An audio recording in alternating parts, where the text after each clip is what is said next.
There is no greater failure than apathy and the inability of people to feel empowered and the inability of people to feel they are included and represented.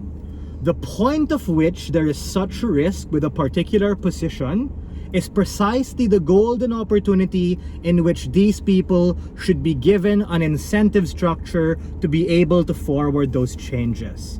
Before I move on to my arguments, a few things which I think are relevant to this debate. The first is this is a policy motion wherein we need to understand and create a mechanism for this particular veto power, which we believe serves as a check and balance against all of the possible risks associated with appointed positions. Things which include but are not limited to nepotism, corruption, flat out incompetence and ignorance, which we think at their base are largely dependent on the people appointing these particular individuals, whether that be the president or other people in power. We think that there's always room for things like nepotism, things like cronyism, or flat out the inability to do your job. Case in point, how Sara Duterte, who is an interesting vice president, but is for some reason the Secretary of Education, or Duque, who's proven his failure in the pandemic to get their shit together in order to deal with COVID, who for some reason was a Secretary of Health. We think that these particular people who are there for whatever reason shouldn't be there, and there should be this incentive structure to take them out. Secondly, how will this veto work?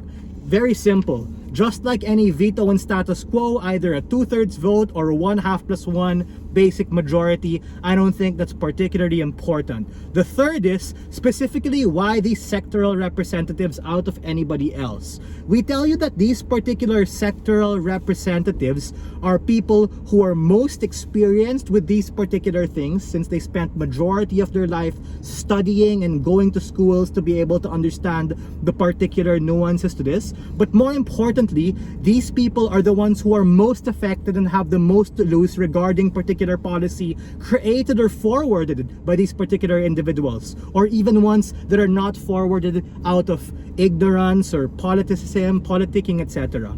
Lastly is this possible preemption wherein they might say, what if these people just spam it and are being unnuanced and keep using it as a tool to block particular systems? We think that's also possible in a democracy, but we think that there's going to be a point in time wherein these people are gonna feel the harm of not being productive, meaning they're less likely to just spam it in perpetuity until they get what they want, because on either side, certain policies they want won't be able to be forwarded. Before I move on to my argumentation, POI, sure. So why are the people from these sectoral representatives immune to the mechanisms of corruption? We think that corruption on either side is likely to exist, but the point in which you take a look at their particular industry is actually where we're able to understand and see that these particular individuals are the ones who are going to feel the harms of that corruption most. Meaning, yes, we bite the bullet and say, yeah, they could be corrupt, but that's exactly where you can call them out more among these particular farmers, among these particular groups, because these groups, albeit cliquish in nature, are able to understand the particular nuances. And in terms of how popularity works, they're more likely to know who are the people within that community to be able to have that propensity to be a shitty person or someone who is incompetent, and we can call them out and not be able to hold them into power, assuming that they're somehow appointed. So just to be clear, this debate isn't about why these particular people are like gonna run for office and stuff, but if they're appointed for some reason, then that's particularly cool. But we think that this veto power serves to help the majority. Now, ultimately, what is my extension, right?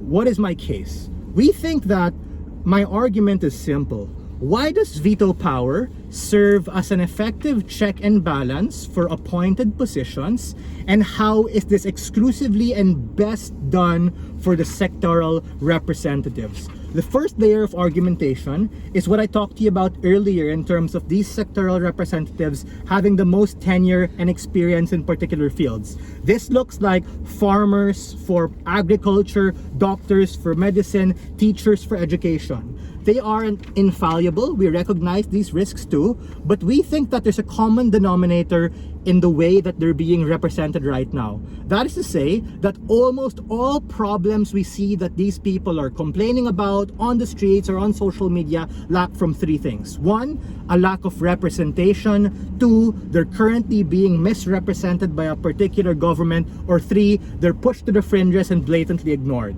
We think that these particular things are actually rooted on economic disenfranchisement, which actually has the harm of these people experiencing brain drain, getting frustrated, and losing hope at the system, and actually going off elsewhere to become an overseas foreign worker abroad, which actually harms the country in the long run. And that ultimately could be prevented if these people were given this particular chance to be able to hold people accountable who pass certain policies that affect them. Things like taxation, things like developments in terms of research and development in a particular field, or the general understanding of how their field works and what they particularly want. We think that empathy is best with them, since they're the ones experiencing it, and they should have this check and balance incentive structure in order to be able to uphold hope for the system and be able to hold particularly crappy leaders accountable for these particular things. Now, if their side tells us that, oh no, what if there's this groupthink bias, right? Wherein a lot of these experts have a deadlock and can't agree, and we can't really come up with a particular decision.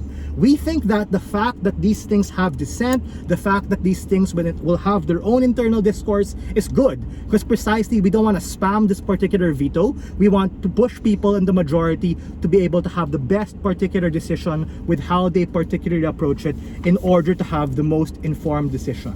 So ultimately, why is this best, particularly with these particular people? And that's a path to victory.